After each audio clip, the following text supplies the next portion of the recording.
1.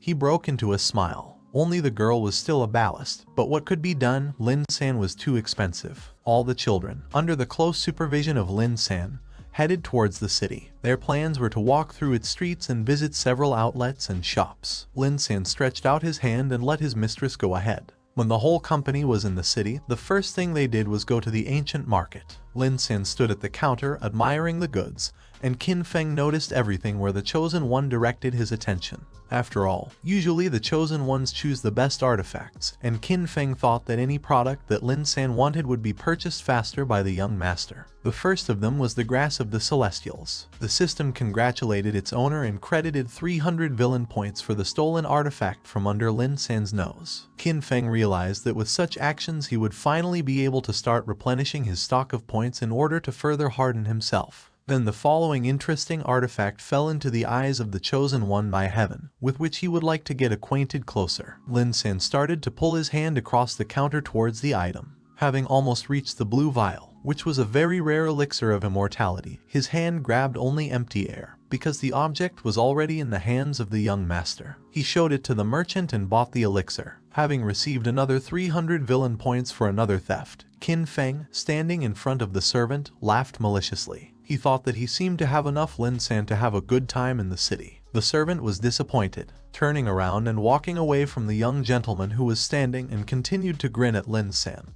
He thought that Qin Feng was behaving very strangely. The young gentleman was about to follow when he was interrupted. Zinner Lin literally flew up to the young man standing on the spot and asked him if Qin Feng wanted to go for a walk with a girl. Her eyes were burning, and her cheeks were covered with a red and quite noticeable blush. Slightly pushing the girl aside, the young gentleman rejected Zinner Lin's invitation and told her that she was only blocking his way. Qin Feng returned his gaze to the departing Chosen One and followed him. Zinner Lin became very furious at the words she heard from Qin Feng's mouth. At that moment, the young man greatly infuriated the young lady because she herself took the first step, offered a walk together, and he did not even look at her. Qin Feng caught up with Lin San and continued to ask him about all sorts of artifacts. Zinner Lin froze in place and looked at the gentleman with eyes full of love. Although he infuriated her, she thought the young man was very brave and handsome. Continuing their walk around the city, the children, under the supervision of Lin San's servant, followed further along the shopping area. Qin Feng was very pleased that they were spending time and walking, so he also gets villain points by pestering the Chosen One. The absolutely carefree gentleman went on, as at that time the attention of the Lin house servant, and the youngest child of the Qin family was riveted on a certain very ancient artifact that resembled a box made of dark stone. Lin San saw Qin Hao also looking at this box and realized that this time he would not give up something interesting and rare to the spoiled children of the Qin family. Turning to the child, the servant glared at the child. There was an almost instantaneous heat of emotions between them because of the artifact. Qin Hao bared his teeth and frowned and told Lin San that he was the first to see the box, and Lin San claimed that he was the first. While the guys were standing and fiercely proving to each other who was the first, Qin Feng heard their conversation and understood what it was about. At the same moment, he rushed towards the counter using his magical speed. When he approached the merchant, Qin Feng asked permission to take it in his hands to carefully examine this thing.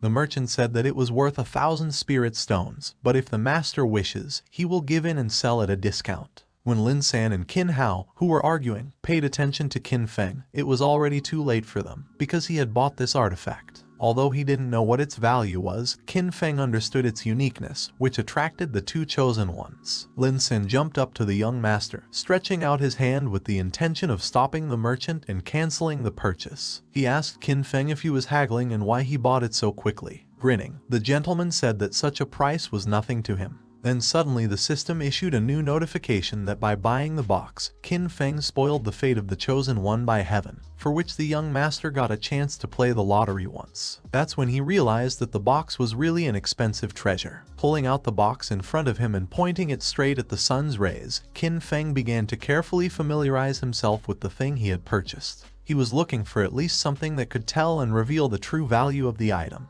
After seeing her from all sides, Qin Feng clutched his chest, making a snide grimace. He thought that it was rather inconspicuous and in his opinion just a trinket. How could two Chosen Ones have fallen for her, and most importantly why? Suddenly, his brother Hao flew up to Qin Feng from behind. The boy gently grabbed his brother's hand and slightly adding pity in his voice asked his older brother to give him this artifact. At first, the young gentleman thought that this way he could find out the use of the box, and then it just dawned on him. After all, if Qin Feng is really not such a bad villain and sometimes still does good deeds, and also he has a conscience, then perhaps he will be able to go through the path of heaven's chosen one and be kind. Qin Feng turned to Hao and raised the box over his brother's head and announced that he had just bought this broken pot for 888 spirit stones, but as Hao's brother, he would remove 2 eighths and lend it to him for a few days for the remaining one. Qin Hao knew that his brother would make concessions to him, because, as before, he always supported the baby and helped him,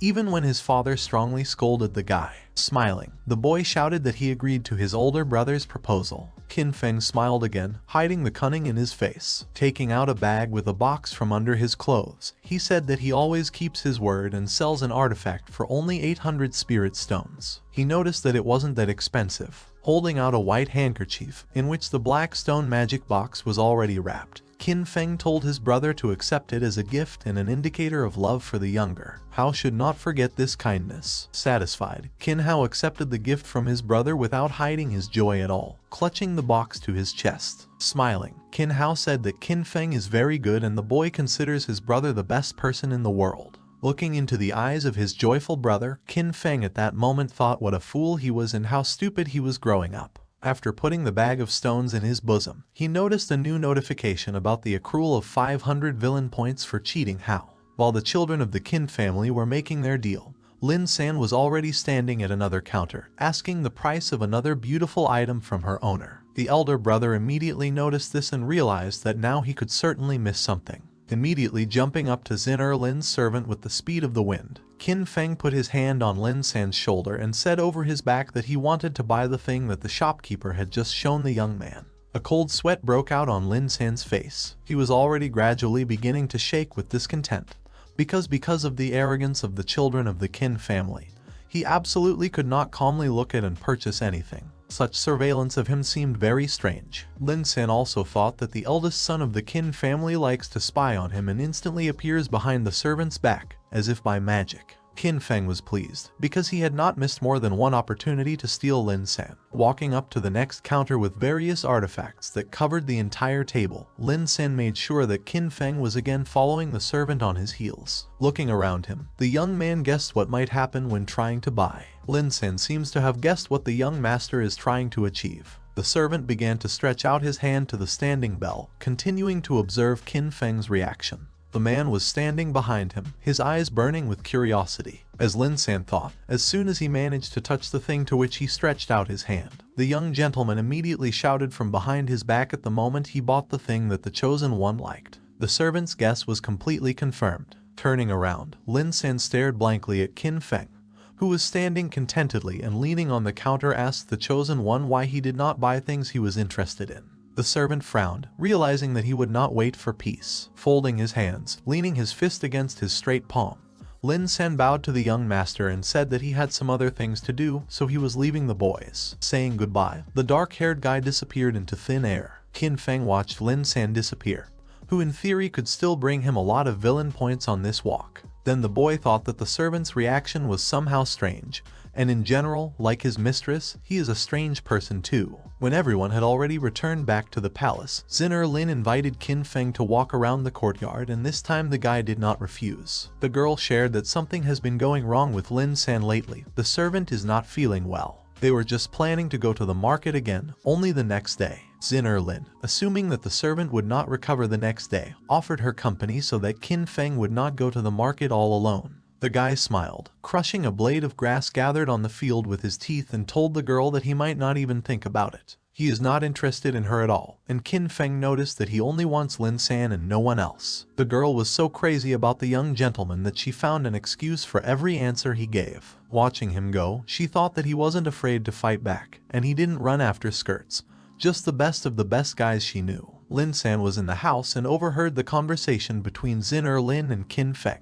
Hugging himself by the elbows, the guy thought what the phrase of the gentleman could mean when he said that he wanted only Lin San and only him, because it was very strange from the outside. It was already dark in the yard. It was quite clear and bright stars could be seen in the sky, which covered the entire surface of the air. The hour was late, and the ashes of a burning candle were rising in one of the rooms. It was Lin San's room. Sitting all alone, Lin San hugged his sword of the great blacksmith Chang Kun tightly. He continued to be slightly shaken by the conversation he had heard this afternoon from his mistress and the boy. Qin Feng, infuriated the servant, did not give him peace. Further, the thoughts of the young servant became much deeper, because in fact he just wanted to become the best servant the world has ever seen, and not some kind of obedient boy of some master who has a desire for him. Very soon, the Qin and Lin families announce their engagement to the whole world. Thereby the Qin family enters into an official alliance with the city of Tiangxin. People gathered at the canvas. It was written on it that Zin Lin stands in alliance with the second son of the Qin family. So, the Lin family was already going to return to their home, having had enough of their newly made relatives, which the Qin family became due to the union of two children. Lin Hao stood and said goodbye to his brother.